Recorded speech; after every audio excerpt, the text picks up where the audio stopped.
You're working harder in 2026 than you did 2 years ago, but your bank account is still shrinking. This is what's actually happening. Since January 2020, the cost of living, the overall compounded inflation rate has spiked by a massive 26%. Paint costs more, gas costs more, groceries cost more. A 26% increase in cost of living means if your hourly rate is $75 an hour and you haven't raised it since 2020, you're actually only charging $56 per hour in 2026.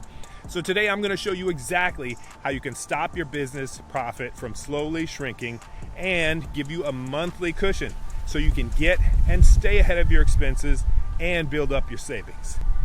But first, I'm Alessandro Sanford, aka The Sandman, 800K business owner and mentor, and this channel exists to help Christian paint contractors just like you crush chaos and build a business that runs without them so that they enjoy more time and more stability and more spiritual clarity. And make sure you stick around because at the very end of this video, I am going to share the exact phrase that you need to use when a customer tells you the other guy is just a little bit cheaper than you, so you never have to drop your price again. Let's get it. So tell me if this sounds familiar.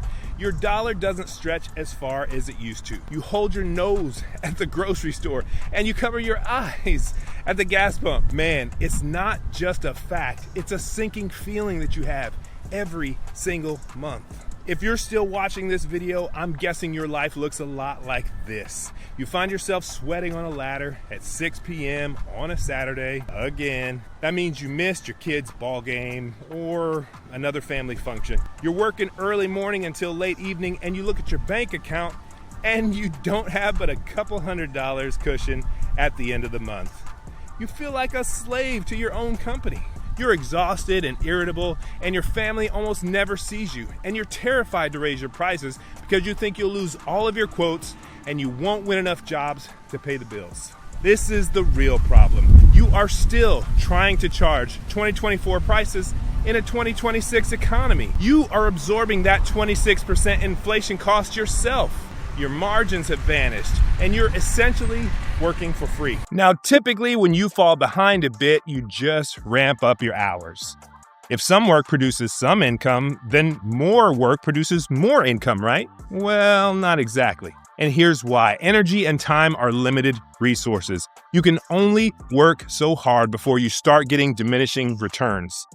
You know this from experience. Your 8 a.m. work hours are way more productive than your 8 p.m. work hours. Because the more you actually work, the less progress you make. And that's why you're so exhausted all the time. You keep reaching for that trusty tool called working harder, but that tool is getting less and less effective, like an axe that hasn't been sharpened in years. In a minute, I'll explain why just working harder and taking on more jobs is actually a fast track to bankruptcy. Here's the change you need to make today. Your business is a tool for biblical stewardship. Luke 10:7 puts it this way: the worker deserves his wages. God doesn't say the worker deserves leftovers. He deserves wages. Listen, brother, if you don't charge enough to create a financial surplus, you can't generously give to your church. You can't pay your crew a wage that they're happy with.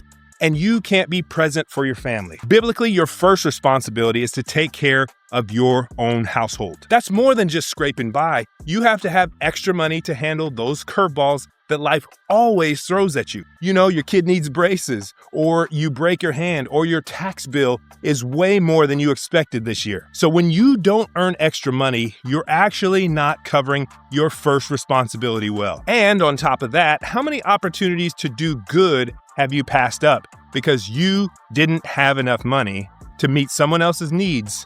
How many family members could you help if you actually had some extra time or a few $100s to spare? I know this feeling, and it is painful. It's always painful when I can't help someone with something really simple just because I can barely meet my own family's expenses. And this is where most guys miss it. They think keeping prices low is being fair and humble, but I'm going to show you why it's actually terrible stewardship. So now that you know why you're feeling the financial pinch, here's what actually works to solve it. You need to implement my Contractors cash code to permanently fix your underpricing problem and to insulate your family from the cost of living crisis. Here's how to start fixing the problem. Secret number 1 is to switch to value-based pricing. Stop putting your hourly rate on your estimates. When you sell hours, you are a commodity. When you sell a transformation and a peace of mind, you become a consultant, and that's higher value. And here's the problem. Most guys walk a house, they guess how long it's going to take, and they multiply it by an hourly rate. Understand this, when you give an hourly rate, you are inviting the customer to audit your life. You are telling them your time is worth $50 per hour, so they feel justified questioning why you're taking a lunch break or comparing what they earn per hour with your charges. The tactical fix is stop selling labor and start selling the finished sanctuary, the desired final outcome, and most importantly, the feeling that they will have when the project is completed. People buy on emotion, and then they use logic to justify their purchase. The other thing you must do is you have to know what feeling your prospect is after, and craft your quote and presentation around delivering that feeling. For example, let's say a prospect reaches out to you about changing their interior paint colors. You have to ask them questions that discover what their specific motivations are. You have to know why they want to change their colors. Are they trying to keep up with their neighbors or a family member? Do they just want to spruce up the walls and trim because their kids have left their fingerprints and dirt everywhere? Or are they after a modern, updated look that will bring their house into 2026? The feeling that the customer is after is the trigger that will cause them to work with you even if you are charging more than your competition. That feeling is actually what they are buying. More on this later. In a minute, I'll explain why the cheapest guy actually ends up costing the customer the most money and how to use that to win the bid. So here is the step. So you want to remove your labor hours from your quote. Only show the final investment for the completed project and sell the job as the fulfillment of their desire. This is how you can sell your services for higher prices. And now for secret number 2, the 50% gross profit rule. The problem is inflation has stolen your buffer. If a job used to cost you $3,000 in 2020, the same job costs you nearly $3,800 today just to break even. The tactical fix is the double down rule. Step 1, you're going to calculate your hard costs. That's paint, that's supplies, and every penny you pay your crew. Step number 2, multiply that number by 2. In the world of painting, your gross profit is the oxygen of your business. If this number is wrong, nothing else matters. For a painting contractor, gross profit is the money left over after you pay for everything directly required to produce the job, but before you pay overhead. So that's the business's bills that you have, whether you have jobs or not, like a shop, insurance, vehicles, marketing, and don't forget owner's pay. The quick and dirty definition of gross profit is total price of the job minus cost of goods sold. And to get this right, you have to be disciplined about what counts as a job cost. The general rule is if it touches the wall or it stands on a ladder, it's a job cost. The 3 ingredients of job costs in a painting business are the only 3 things you subtract from your total revenue to find your gross profit. Job cost number 1 is labor, the total wages paid to either your painters or your subcontractors for that specific job. So that includes payroll, that includes taxes and workers' comp. And you got to note this, if you're still painting, you must include the cost of your own time here as if you were hiring someone else to do it. If you do not do this, you can never hire someone to replace you on the job site, and you will always be locked in there because you don't have enough money to pay a painter and to pay your own personal salary. Job cost number 2 is materials. Every gallon of paint, primer, stain used on that house goes right here. And job cost number 3 is supplies. Sundries that get used up like tape, plastic, paper, sandpaper, etc. Now, here is the formula in action. Let's look at a typical exterior job in 2026. Labor costs, $3,600. Materials and supplies, $2,400. That's a total job cost of $6,000. So that's $12,000 job price, $6,000 job costs, and $6,000 for gross profit. In this example, your gross profit margin is 50%.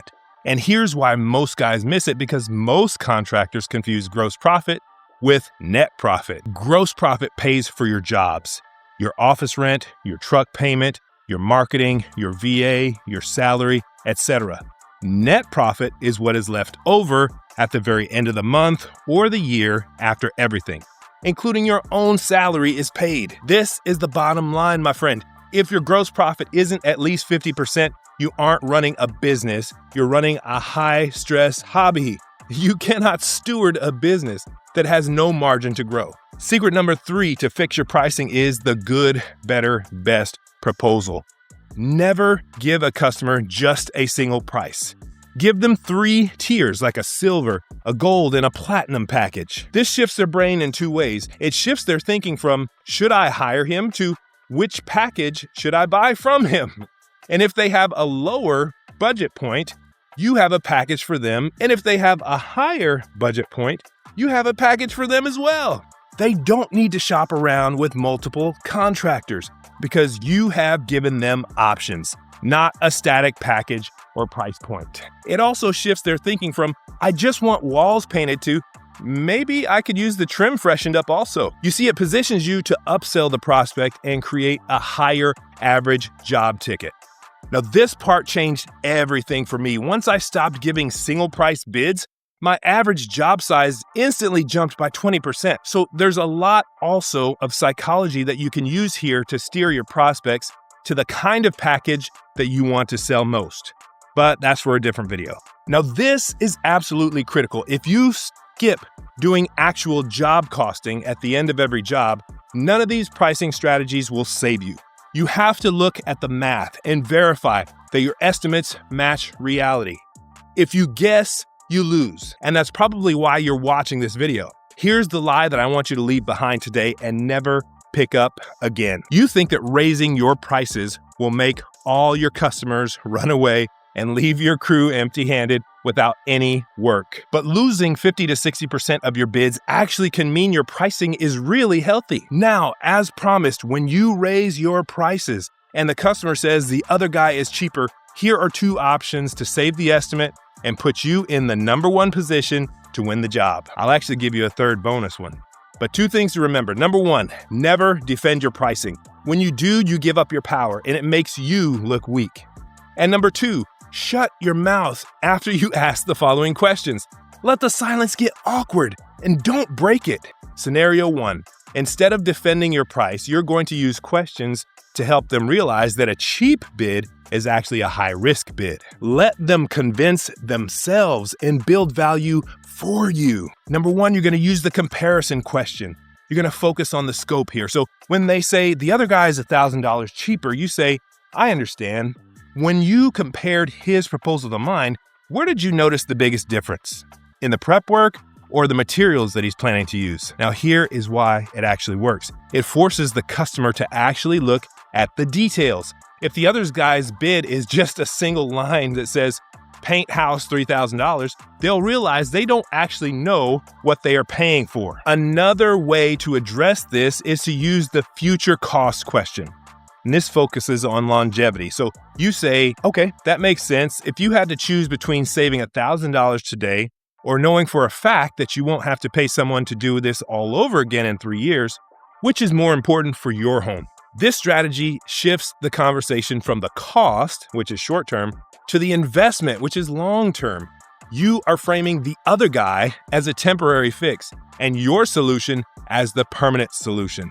And number 3, bonus, the final way to address price objection is the equal price test. This focuses on trust. When they say that guy is about $1,000 less, you say, I hear you. Let me ask you this. If the prices were exactly the same, which company would you feel more comfortable trusting with doing the job on your home? This is the ultimate truth test. If they say you are the guy I trust, then you've already won the value battle. So now the only hurdle is the $500 to $1,000 difference, which you can then justify by pointing back to the peace of mind or the future cost questions. Or you can meet them halfway by choosing a lower tier package or using a lower grade paint. Everybody wins. After each of these questions, shut up and let the silence sit. Let it sit past the point of discomfort. Let the prospect tell you why they should choose you. So this is your challenge today. Stop operating like a charity case for your clients and step into your God-given role as the CEO of abundance in your painting business. It's time to reclaim your margins of time and money back. If you need a job costing tool, comment job cost right here, and I'll send you a simple spreadsheet that you can use to determine your profit percentage and find out if you're charging enough. Like this video if it helped you, and subscribe to the channel for more content to crush contractor chaos, build a business that runs without you, and reignite your spiritual fire. I'll see you on the next one.